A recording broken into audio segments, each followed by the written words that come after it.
চলো তো সবাই মিলে একটা টাইম মেশিনে চড়ে বসি। আজ আমরা হাজার হাজার বছর পেছনে চলে যাব, এমন একটা সময়ে যখন আমাদের পূর্বপুরুষরা এই পৃথিবীতে প্রথম নিজেদের ছাপ ফেলতে শুরু করেছিল। চলো আজ আমরা একসাথে দেখব ওরা কিভাবে থাকত, কি খেত, আর আমাদের থেকে একদম আলাদা একটা দুনিয়ায় কিভাবে টিকেছিল। সবাই রেডি তো? তাহলে শুরু করা যাক।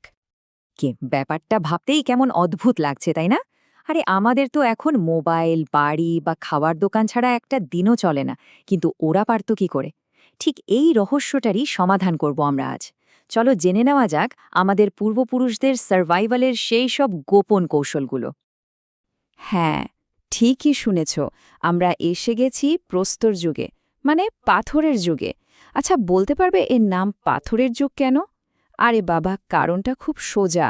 সেই সময়ে পাথরই ছিল সবচেয়ে কাজের জিনিস, মানে আজকের দিনের সুইস আর্মি নাইফের মতো। শিকার করা, নিজেকে বাঁচানো বা ধরো কিছু বানানো, সব কিছুর জন্যেই ওদের একমাত্র ভরসা ছিল এই পাথর। দেখো, এই যে এত লম্বা একটা সময়, এটাকে আমরা একটা অ্যাডভেঞ্চার গল্পের মতো তিনটে ভাগে ভাগ করে নিতে পারি।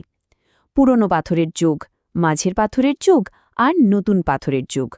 প্রত্যেকটা ভাগে আমরা দেখব মানুষ কিভাবে একটু একটু করে আরও বুদ্ধিমান আর দক্ষ হয়ে উঠল। চলো আমাদের অভিযানের প্রথম পর্বে পা রাখা যাক। তো আমাদের টাইম মেশিনের প্রথম স্টপ হল পুরনো পাথরের যুগ। সবাই তৈরি তো? কারণ এখানের জীবন কিন্তু বেশ কঠিন আর একটু রিস্কি ছিল। কিন্তু জানো তো, সবকিছুর শুরুটা তো এখান থেকেই। চলো দেখি কেমন ছিল সেই প্রথম দিকের মানুষদের জীবন। এই হাতিয়ারগুলোর দিকে একবার তাকাও। দেখতে হয়তো খুব সাধারণ লাগছে, কিন্তু এগুলোই ছিল ওদের বেঁচে থাকার একমাত্র উপায়।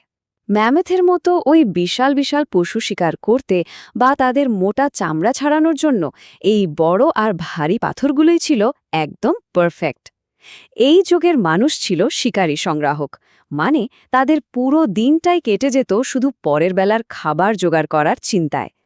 একবার ভাবো তো, থাকার জন্য কোনো নির্দিষ্ট বাড়ি নেই, জীবনটা ঠিক এমনই ছিল।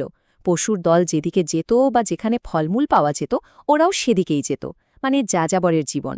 তাদের থাকার জায়গা ছিল মূলত গুহা, আর তাদের পরিবার মানেই ছিল তাদের দল, যারা একসাথে ঘুরত আর সব বিপদ থেকে একে অপরকে বাঁচাত। এরপর ধীরে ধীরে পৃথিবীটা বদলাতে শুরু করল।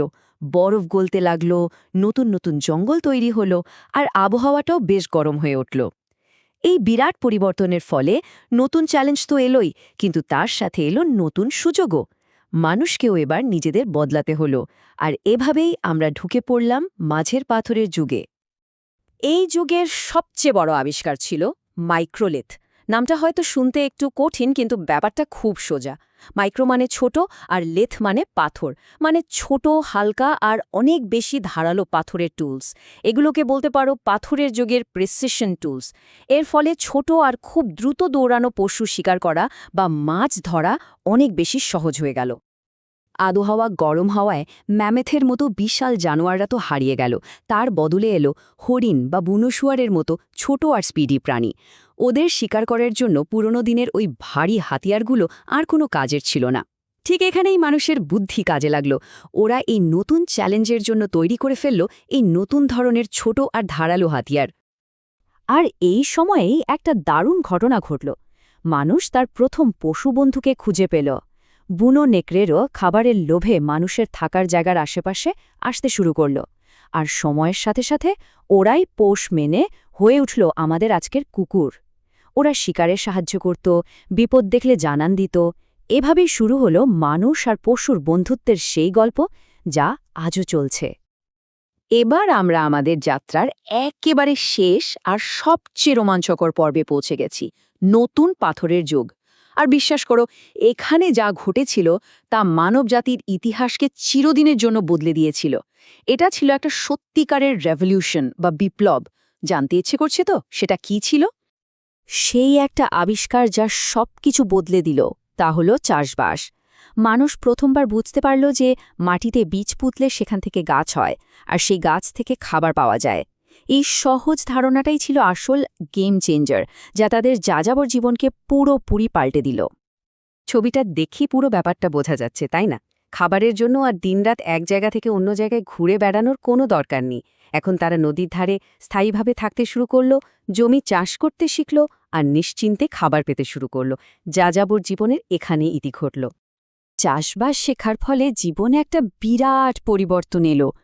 পরের বেলার খাবারের চিন্তা যখন কমে গেল, তখন তারা অন্য অনেক কিছু নিয়ে ভাবার সময় পেল।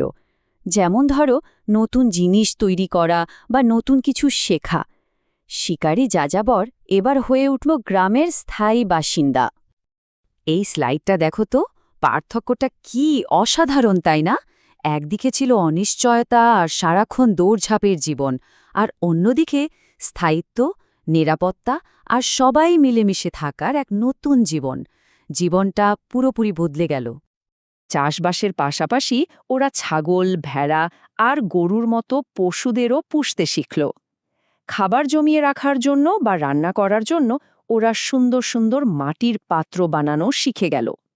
আর এই সব কিছু নিয়েই ধীরে ধীরে গড়ে উঠল পৃথিবীর প্রথম গ্রাম, মানে মানুষের প্রথম স্থায়ী সমাজ। আমাদের এই ভারতীয় উপমহাদেশেও এর একটা দারুণ উদাহরণ হল মেহেরগড়। প্রত্নতাত্ত্বিকরা এখানে বহু প্রাচীন চাষবাস আর পশুপালনের প্রমাণ খুঁজে পেয়েছেন। এটা যেন অতীতের দিকে তাকানোর একটা জানলা, যা আমাদের দেখিয়ে দেয় যে কিভাবে আমাদের পূর্বপুরুষরা প্রথম সভ্যতা গড়ে তুলতে শুরু করেছিল। তাহলে পুরো যাত্রাটা যদি আমরা একবার ফিরে দেখি, কি দেখতে পাই? একটা অসাধারণ গল্প। একটা সাধারণ ভোঁতা পাথর দিয়ে শুরু করে কিভাবে মানুষ একটা স্থায়ী গ্রাম তৈরি করে ফেলল, এটা আসলে মানুষের বুদ্ধি, চেষ্টা আর যে কোনো পরিস্থিতির সঙ্গে মানিয়ে নেওয়ার ক্ষমতার এক অবিশ্বাস্য কাহিনী। আমাদের পূর্বপুরুষদের এই গল্পটা কিন্তু আমাদের একটা দারুণ জিনিস শেখায়। ওরা যদি ওই রকম কঠিন পরিস্থিতিতে সাধারণ কিছু জিনিস দিয়ে একটা নতুন পৃথিবী গড়ে তুলতে পারে, তাহলে একবার ভাবো তো আমরা আজ কি না করতে পারি। সেই একই বুদ্ধি আর চেষ্টা কিন্তু আমাদের সবার মধ্যেই আছে। এখন প্রশ্ন হলো, আমরা সেটা দিয়ে কি তৈরি করব?